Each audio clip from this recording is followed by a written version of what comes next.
Welcome back to Our Walk in Christ. And today we are going to continue our study of Zechariah, and we're going to look at the remainder of chapter 5. This is chapter 5, verses 5 through 11. So remember, chapter 5 has two visions of judgment.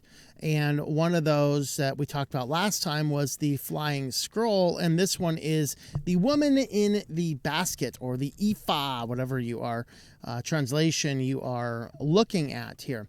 And so we're going to get into what this vision is and what all this means.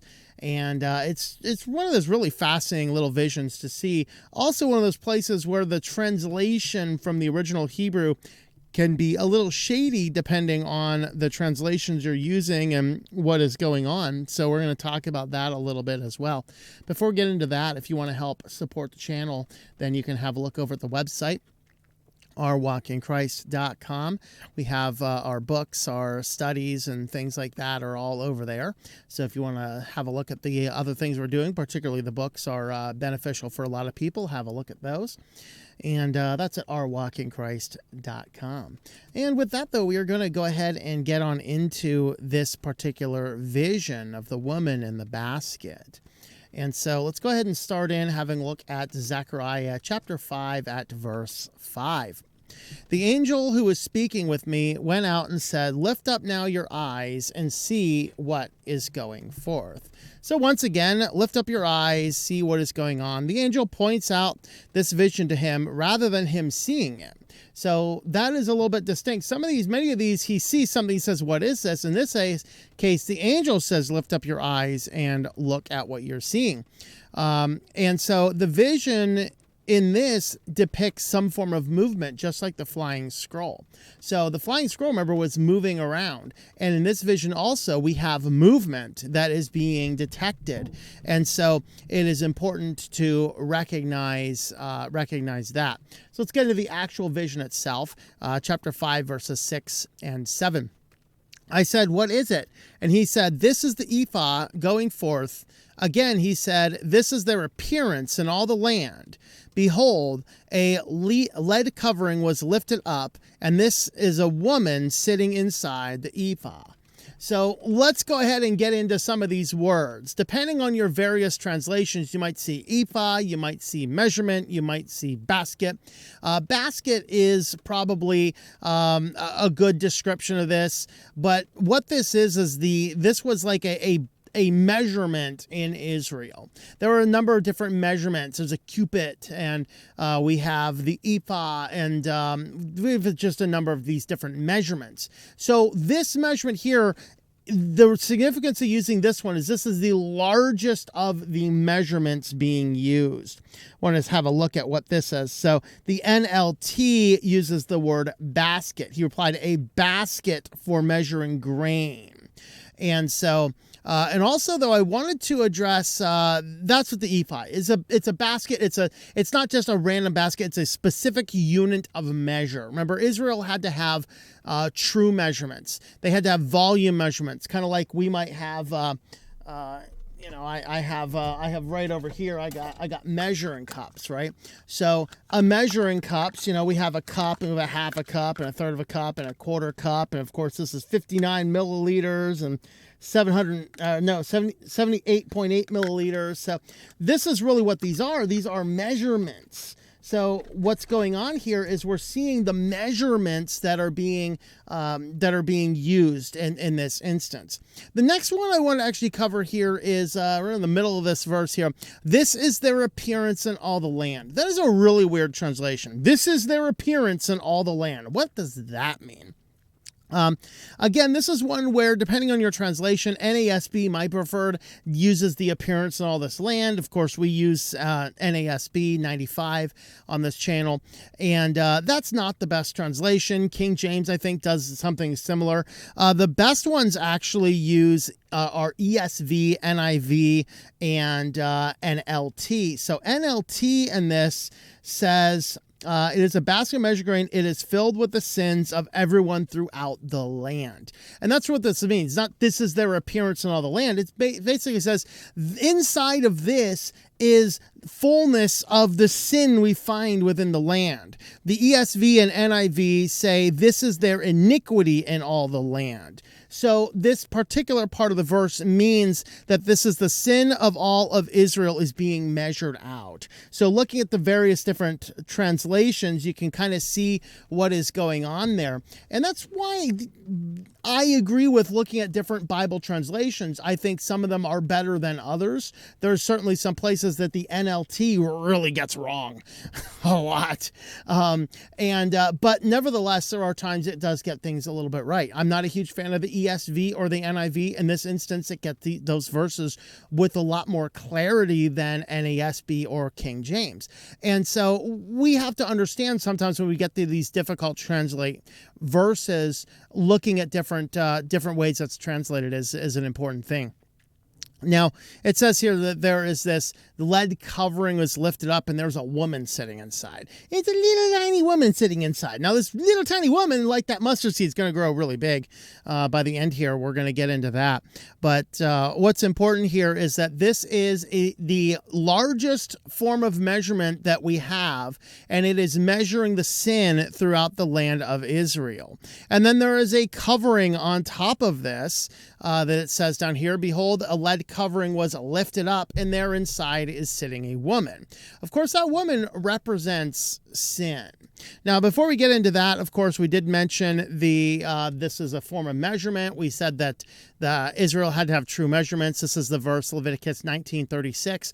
You shall have just balances, just weights, a just ephah, a just hin. I am the Lord your God who brought you out of the land of Egypt. So, of course, one good practical application of this, I know I'm dating myself with this reference, but Karate Kid Part 2. Remember, he goes off to Okinawa with Mr. Miyagi, and Chosen is there in the marketplace, and Daniel goes over, and Chosen's measuring out the weights and stuff. He's like, what is this thing?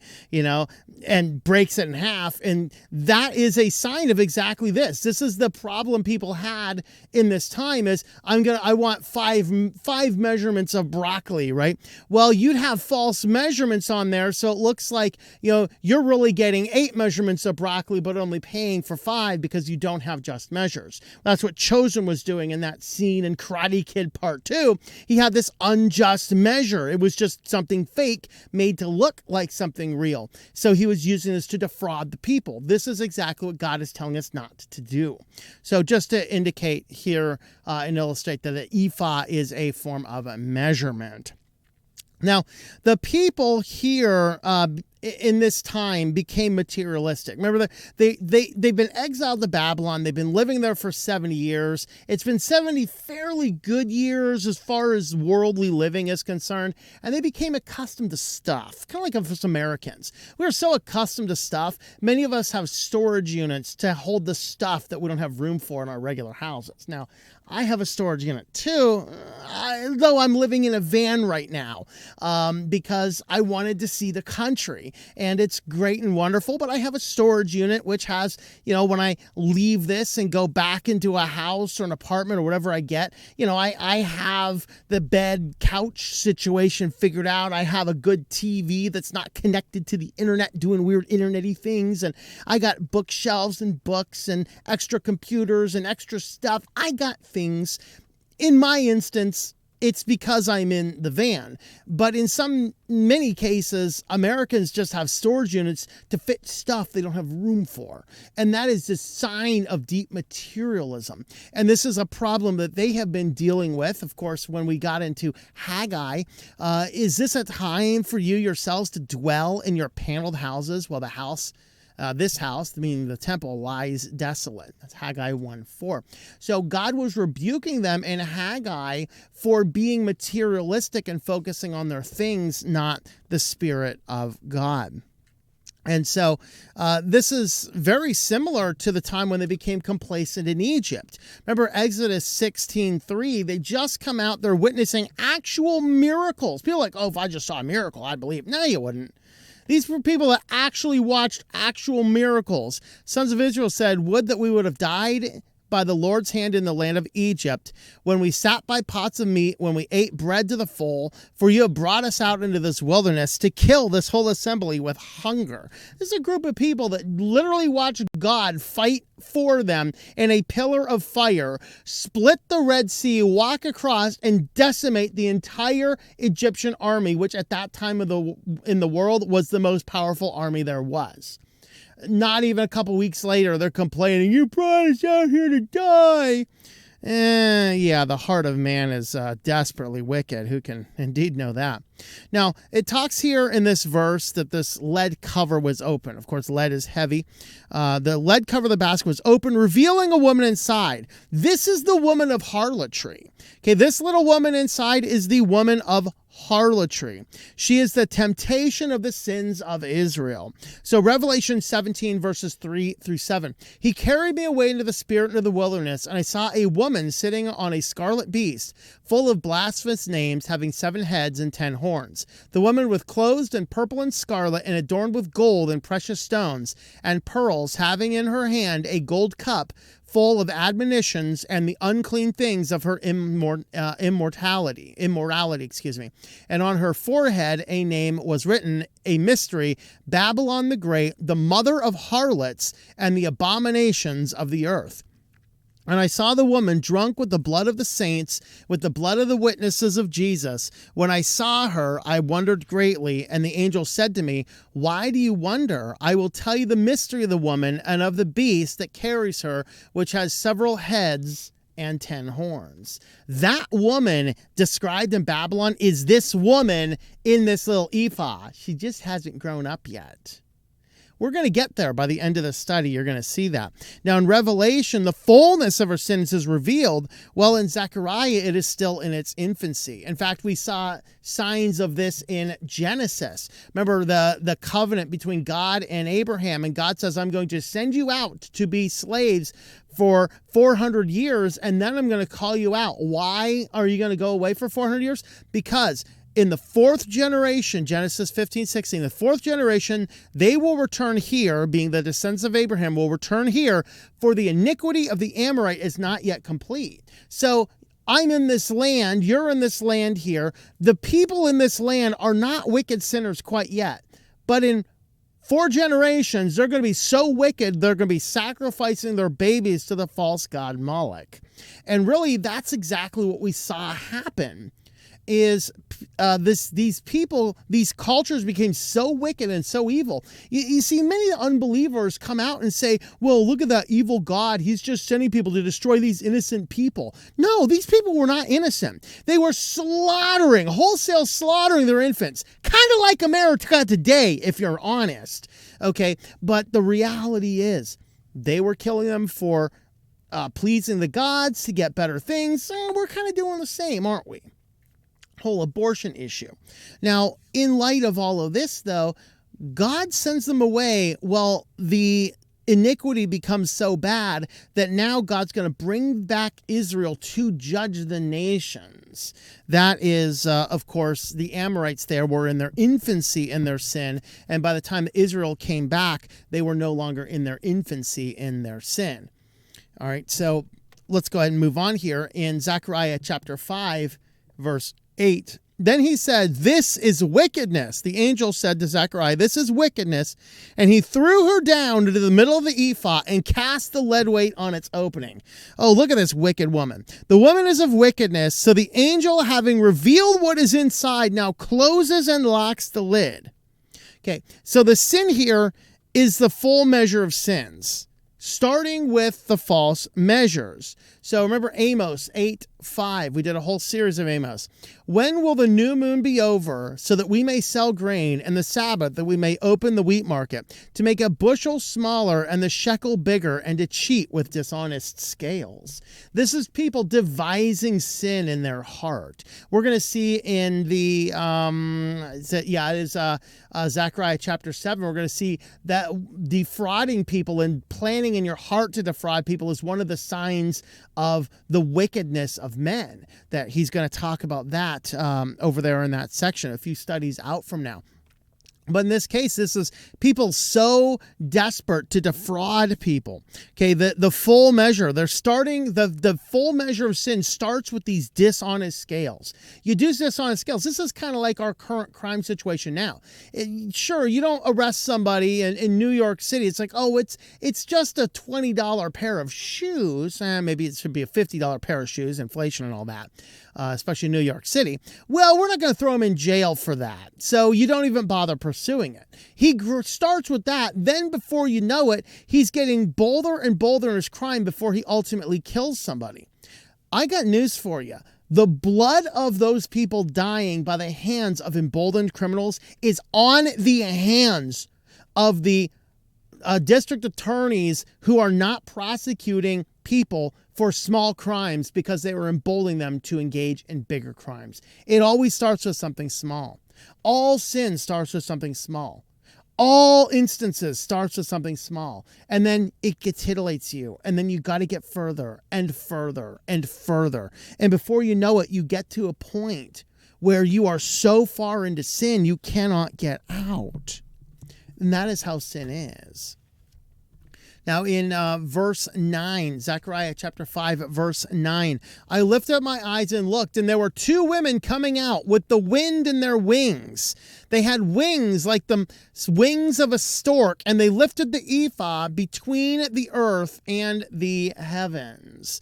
And so two women are coming, and they're lifting up the basket.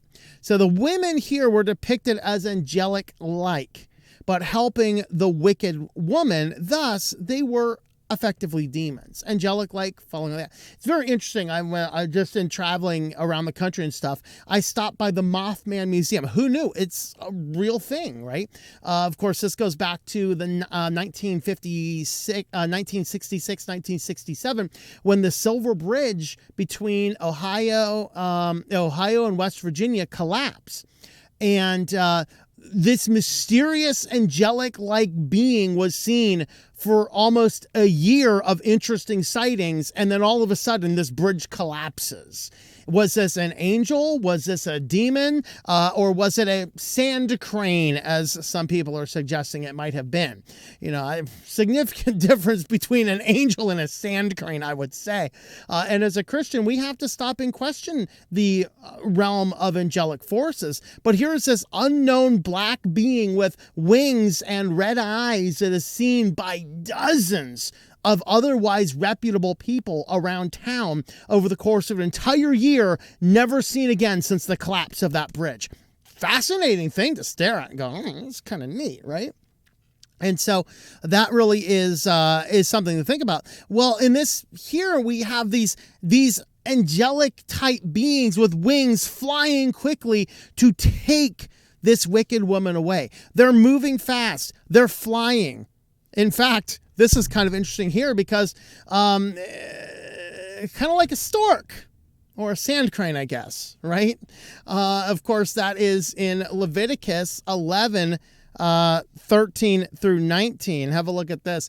These, moreover, you shall detest among the birds. They are abhorrent. So these are unclean birds, not to be eaten. The eagle, the vulture, the buzzard, the kite, the falcon of its kind, every raven of its kind, the ostrich, the owl, the seagull, the hawk in its kind, the little owl, the coronanth, the great owl, the white owl, the pelican, and the carrion vulture, and the stork, the heron and all its kinds, and the hoopie and the bat. So, literally the same family of birds. People are mistaking this Mothman for a crane, a type of heron.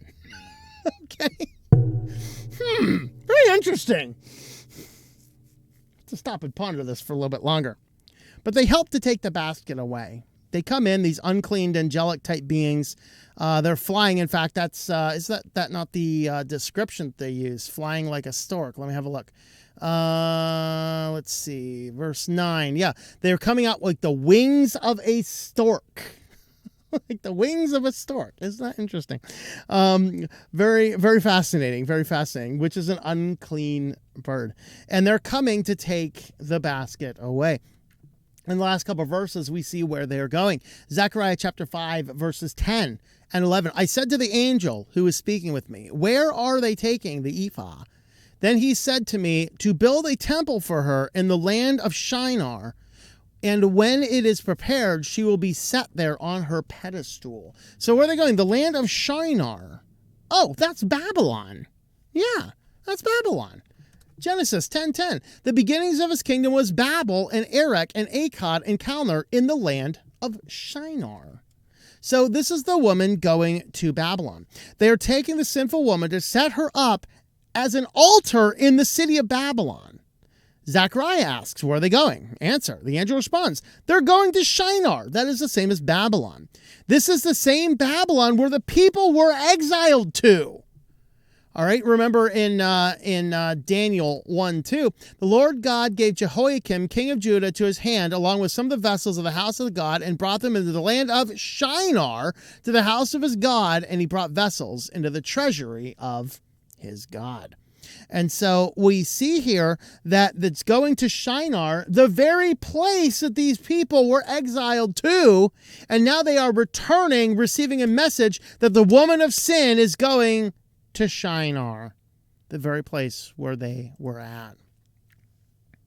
This woman is going to set up the altar and the pedestal for wicked worship. A couple verses from Revelation 17. Verses 3 through 6. Is this not what we just read earlier? I got to remember. We just read some of these. Yeah, we actually just read almost all these verses, Revelation chapter 17. So we're not going to read it again. Of course, this is the blasphemous woman, and her name, her name is a mystery, Babylon the Great, the mother of harlots. Of course, we didn't get to this verse yet. Revelation 17:18. The woman whom you saw is the great city which reigns over the kings of the earth. So this is the great woman. This is the woman, the wicked woman, the adulterous woman, the person who tempts and titillates people into their sins. This is fascinating. This is the setup. This is the sin being carried from here off into Babylon, where the seed of sin is going to start and basically infect the whole world through the times of Christ. And now we are in those times of Christ, nearing the end of the reign when Christ is going to return. The sin is starting wrapping up. What we are going to see, the signs we're supposed to be looking for this point in time, we're already seeing several of these signs, wars and rumors of wars and all these types of things. And we're going to get to the point where something of a new Rome will form. When we start seeing that, that is the sign that it is right on that doorstep of the end time. The series of dominoes will collapse right around that time. And of course, there's other signs here. We're not getting into all those here. They're not in my notes. I don't want to misspeak about any of those. But we have two visions here talking about judgment and sin. We have to recognize God is sovereign even over the evil in this world. And he graciously waits for their iniquity to overcome them. You see, there are going to be wicked and evil people that we cannot save. There are going to be people that we can, as Jude says, pluck them from the fire like a brand. There's going to be people that respond positively to the gospel and recognize their sin and come to Christ. And there's going to be some that are going to be lost for all eternity. This is not up to the person to choose. This is a sovereign election of God to transform their hearts, but we don't know who those people are. So it is our imperative to preach the gospel at all times to all people. That is the purpose of life here. So ultimately what we see here is the initial layouts of sin and the setting up for the last epoch before Christ's return and ultimate reign on earth. Very fascinating studies here. So you can have a look over the website again at ourwalkinchrist.com. If you want to help support the channel, you can find information out over there. With that, thanks for watching, and I hope that you enjoy your daily walk in our Lord.